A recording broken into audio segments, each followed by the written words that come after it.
تعالوا اقول لكم على طريقتي المفضله ودايما بعملها بالكباب الحله، السكر المكرمل والبصل المكرمل. يلا بينا نشوف عملنا ازاي. اول خطوه معلقه من السمنه البلدي، معلقه من الزيت.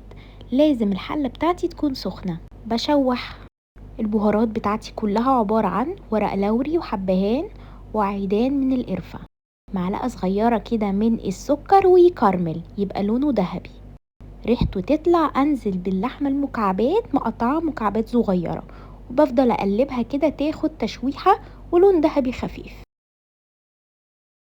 طبعا كل ده مش على نار عاليه، وطي النار شويه تبقى نار متوسطه. معايا البصل جوليان، طبعا يفضل يكون البصل ابيض، بس للاسف ما كانش عندي، مش مشكله. ريحه البصل تطلع، انزل بالبهارات، ملح فلفل بابريكا 7 بهارات، ولو حابه تحطي قرفه باودر زي حطي، مفيش مشكله. حطيت كده مكعب صغير من التوم مع البصل، بيدوا نكهه حلوه قوي للحمه. وميه مغليه سخنه جدا، بعلي النار بس اللحمه تتشرب من الميه، وبعد كده بوطي تدريجيا. ودي مراحل تسويه كباب الحله.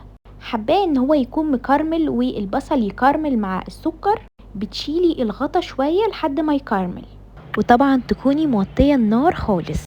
وكنت حابه اوريكم مراحل تسويه كباب الحله لحد ما بقى مكرمل وخطير. اخد معايا بالظبط ساعه.